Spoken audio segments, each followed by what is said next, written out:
Hello, everybody, and welcome back down here to the Gamer's Den with me, your host, Jordan, your master of lore and storyteller extraordinaire. You may have noticed behind me that the background's just looking a little bit more sparse than normal.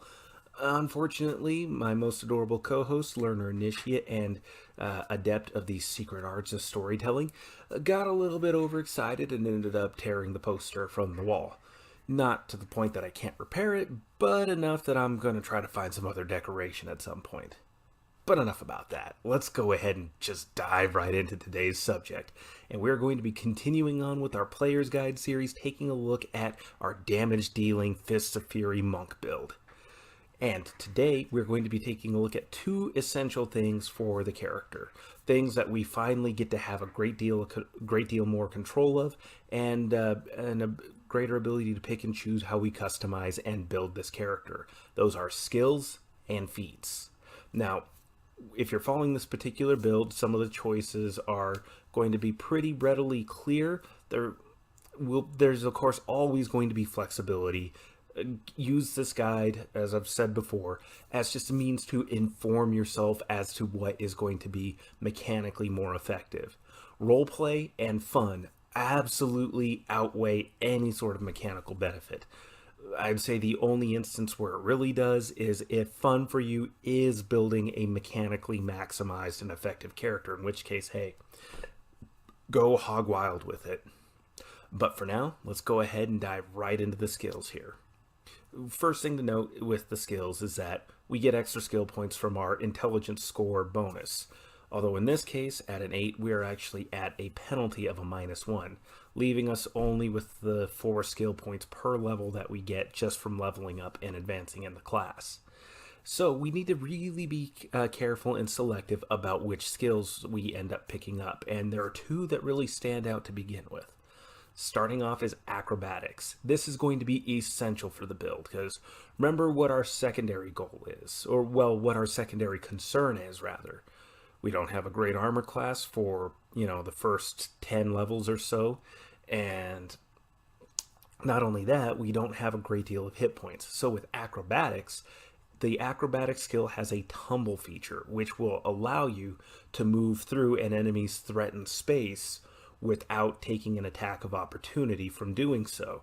This assumes that you make a successful acrobatics check. So investing points into this will be helpful.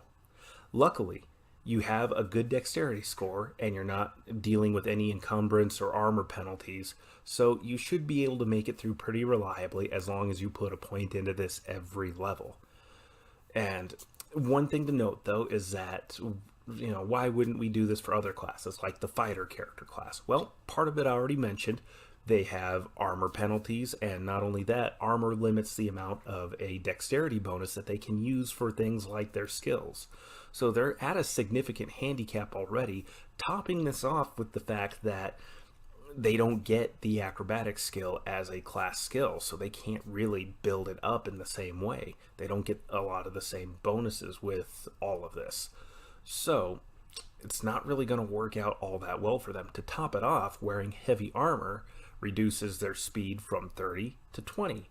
And when you use the tumble feature of the acrobatic skill, you only get to move at half your speed. So if they're at 20, they're only going to move 10 feet per round, moving through a threatened space, and they're going to still end. Chances are they're still going to end in or at least near a threatened area. So it doesn't really work out well. They're better off just trusting to their higher armor class and trying to deal with attacks that way, letting that be their bulwark.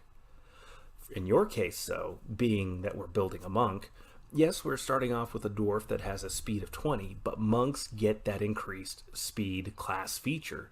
So after a while, even though you're only moving at half speed, say you're moving 50 feet per round as your base, you're still moving 25 feet through threatened spaces. That is absolutely great.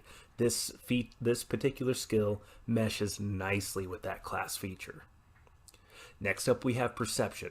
No matter the campaign, no matter the play style, no matter what the goals or objectives are, Perception will always be useful. This is what lets you spot ambushes. Is what lets you pick up on hidden details in rooms or little clues lying left around, or following trails and tracking people down. Perception is absolutely going to be useful. It's going to be the most regularly used skill in any game, no matter the character class, no matter, again, the setting, style of gameplay. This is going to be made use of regularly. So definitely invest in this one. Next up, we have stealth. Now, stealth is almost blue for me, but it comes back down to my own personal preference. What's better than making a nice flurry of blows against your targets? It's attacking targets who don't know you're there, who are not going to get their full defense against you, and you're initiating a surprise round before actual full combat starts, meaning that you can potentially take out opponents before any of the rest of their group or party is eliminated. Or if it's only just one or two targets, you may potentially end the fight before it even begins. So this is incredibly useful for you. To top it off, the enemy can't attack you if they don't know you're there. So say you have to avoid combat, not because you couldn't beat the individual enemies, but because initiating the fight means there's a good chance several enemies are going to swarm you and you're cut off from any extra support. This will help your character survive, and it's pretty rare that this skill does not come up in any other campaign. There are some instances where it won't, like if you're doing a more martial arts themed campaign, like if the central focus is in a martial arts tournament, you may not be stealthing all that much, considering that, well, if you're a monk, you're probably in the tournament and fighting your opponent directly head-on, one-on-one. Stealth may not come up all that option, but I digress. Going on from there, we come up to sense motive. Now, I should preface this with, you are not a social person. You don't have the social skills or the ability to navigate all the little depths of wordplay and intrigue as a character. But that doesn't mean that those little bits of deception are not going to be used against you. Those damned dastardly bards are going to try to pull the wool over your eyes. Those corrupt lords and officials are going to try to outright lie to you, backstab you, and set you up for failure. Sense motive helps you detect those lies. Now, thankfully, this is based off of wisdom, which should still be a really good score for you. So, even if you're not investing in this regularly every level, having a few points in there here and there can be incredibly useful. Certainly, being able to know if somebody's lying to you will give you an advantage and give you some more options, both in roleplay and just as informing your ability to make decisions regarding gameplay as well. Then we have climbing. Now, climbing is based off of the strength stat, which is our primary and best stat. So we're starting off great there already. But later on, this can go out of use fairly quickly, especially if magic is any sort of regularly available in the campaign setting. It's just going to be easier to levitate or fly or just, have other ways of bypassing barriers if it's available to you. It'll be faster, easier, and safer. But in campaigns where magic isn't available, or if for some reason it's just blocked off in the area, this will help you move and get around. And even if you only throw in the occasional point or two every couple levels or so, chances are you're not going to run into too much terrible difficulty in climbing a lot of surfaces or areas. That, and coupled with the high jump class feature from having your chi pool and your lack of armor penalties, mean that you will be able to reap a lot of benefit from this skill without facing too many obstacles that will decrease its effectiveness. And now we have knowledge religion. This particular knowledge skill is one of the most regularly used, and from a roleplay standpoint, it's pretty flavorful and fitting for the monk character class, which is a monastery-based martial ascetic. The only real drawback is it works off of your intelligence, so there's a little bit of a penalty to it, but again, from a roleplay perspective, it just sort of fits, especially if you're going with that Zen philosopher martial artist sort of build. Really adds a nice bit of flair to the character overall. Not only that, but the knowledge religion skill is also what you're going to use if you're trying to identify various types of undead you may encounter, which in a lot of campaigns do come up with, if not with some regularity, you will at least see undead at some point over the course of gameplay in most fantasy settings. So this still will be really handy, but there is some circumstance behind it. And then we have Escape Artist, which for me, I differ with Treant Monk on. This is a green skill for me rather than yellow. He originally knocks it as something yellow, only circumstantially useful because it doesn't come up out that often.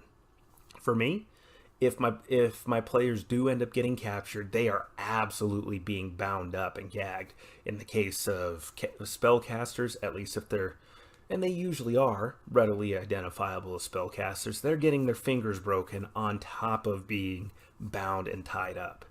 So, having a few points into Escape Artist, even if it's just one person in the group, can be incredibly useful. As I've had 2 occasions now where either a player or all the players got captured, and because the character, no characters at all had any Escape Artist skill, they were screwed, like really really badly.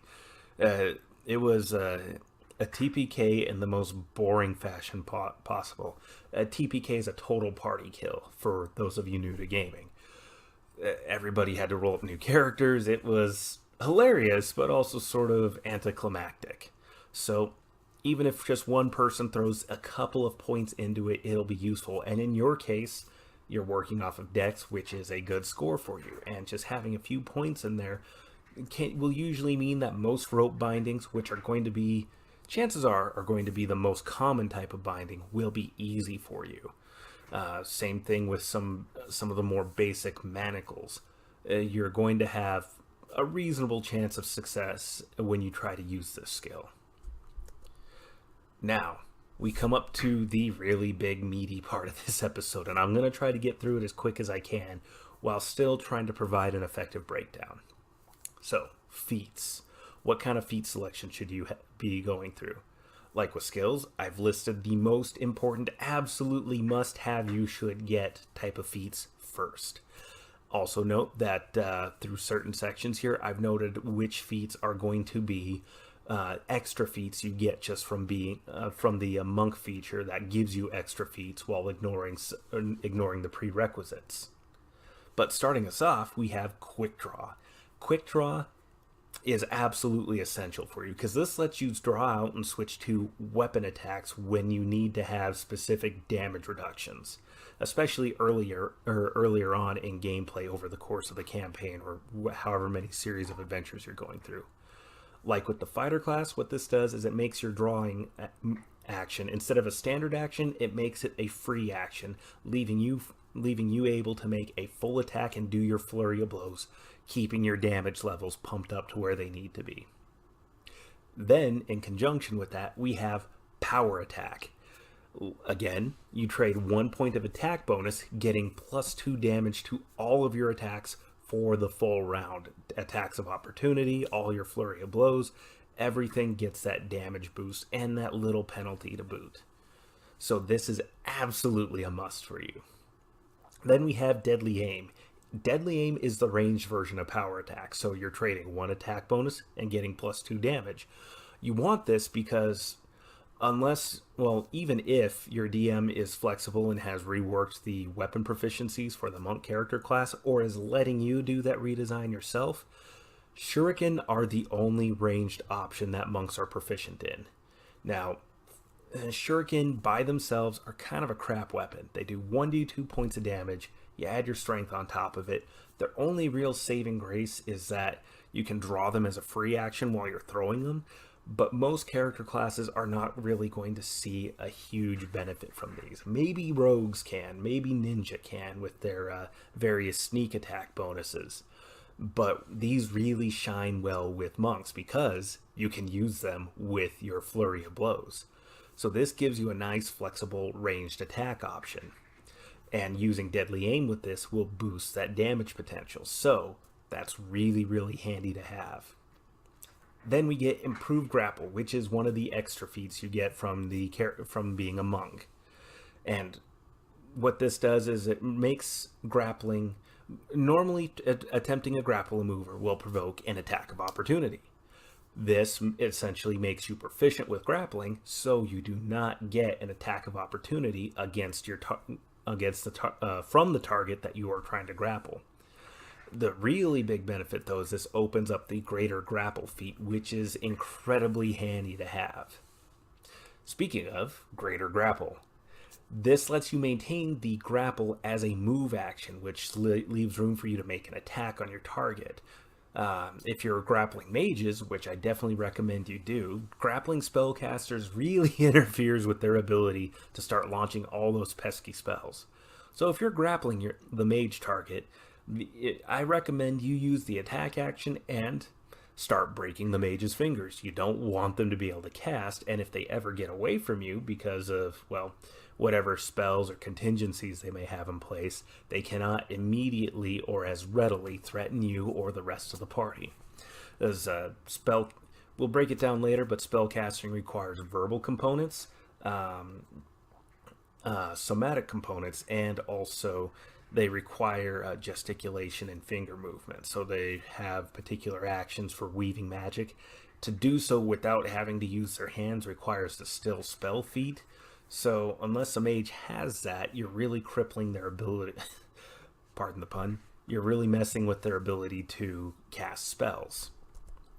Next, we have Improved Bull Rush, which is another extra feat from the character class. Now, bull rushing is handy. Like with grapple, having improved bull rush will save you on attacks of opportunities. And basically, you move almost like you're charging, making an attack action, and you're using your strength to try to shift your target out of the way. How far you move them just depends on how well you roll, but you're working off of your strength. And so having your high strength on top of using your class level instead of your base attack bonus, this is a really solid option in combat, especially if, say, your target's near a ledge at all. Shifting them and moving them off of the ledge and sending them falling, that's extra damage, which is incredibly handy. And this also opens up the greater Bolt Rush feat later on. And then we have Medusa's Wrath. Now, this one doesn't come up as an extra feat from being a monk until about level 10, but this is essential to grab. This is an incredible feat and opens up a lot of damage potential for you. So, what makes this one so good? As we can see in the description here, as long as you've made a full attack action, which you should be, and you're making an unarmed strike, which at level 10 means you're dealing 1d10 points of damage with your barehanded or, well, with your natural attacks anyways. You can make 2 more unarmed strikes at your highest base attack bonus. The only stipulation is that the target you're hitting with this needs to have been stunned, are flat-footed to you, staggered, paralyzed, or unconscious. And remember that monks get the Stunning Fist class feature, which they can use as part of their flurry of blows. So if for some reason or somehow the target makes their fortitude save and they're not stunned, no harm, no foul. You're not exactly burning uses on this feat. You're only burning uses of your Stunning Fist, which are starting to get to be pretty often used thing for you, or regularly used thing anyways. But if the target fails, you get 2 more unarmed strikes against that target, and they're stunned to boot. This is just absolutely fantastic. Also, and we'll cover this later on with the upcoming feat, if you trip your target and they're on the ground, they don't get a dexterity bonus to defend against you, meaning after you trip them and throw them to the ground, you can just start wailing on them and beating the ever-loving snot out of them.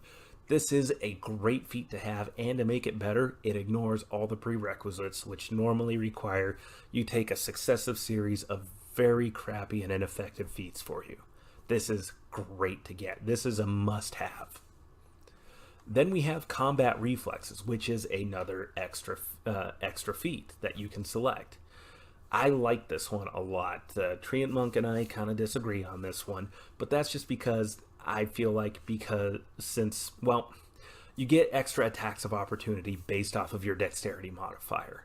Now, even though you don't have reach weapons to affect a wider area, these are still free extra attacks, and at some point people are going to be trying to move through the area that you threaten without being careful about it.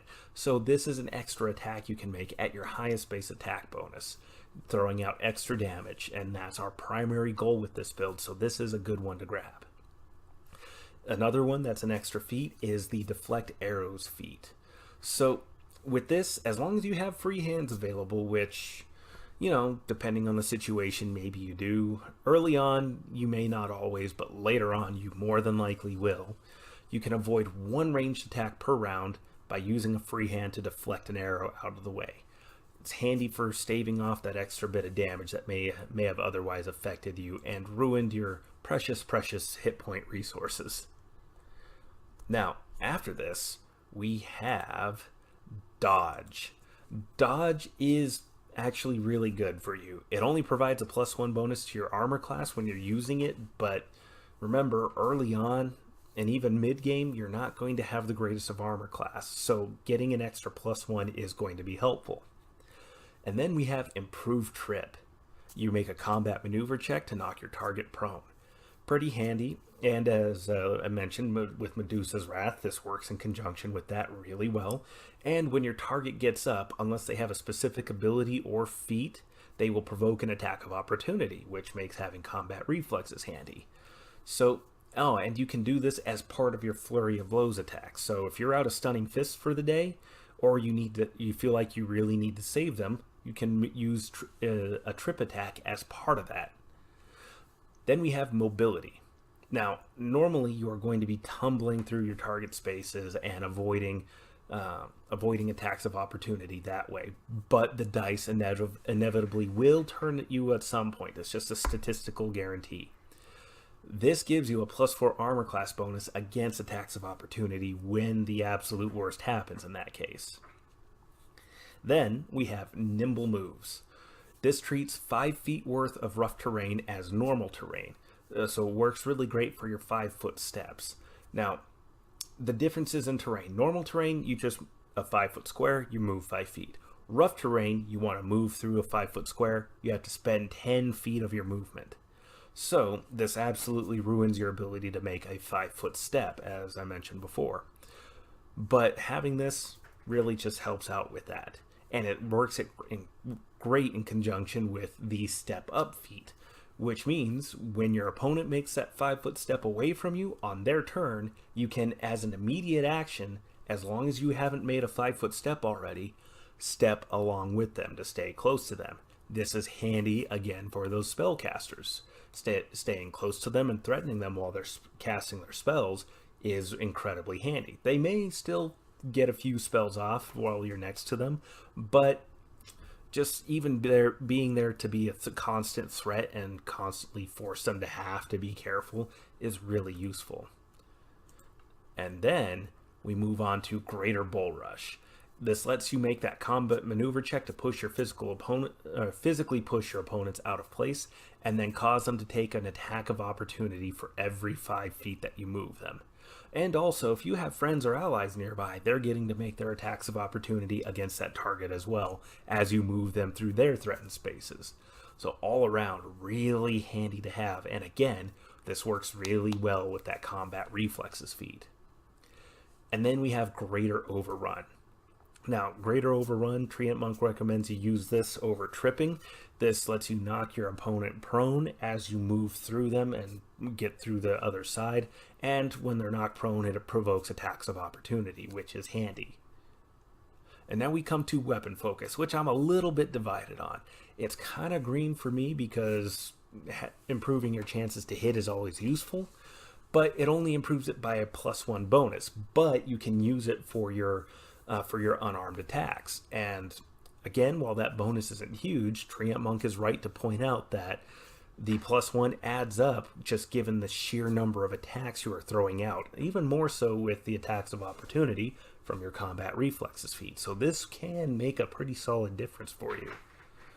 The only thing that sucks is it's not a huge bonus. Then we have the Toughness feat, which for you is actually not a bad option at all. Gives you an extra 3 hit points when you first take it, and then 1 more hit point per level. So, given that these are important for, well, keeping you alive, having more is a solid plan since you're a frontline fighter.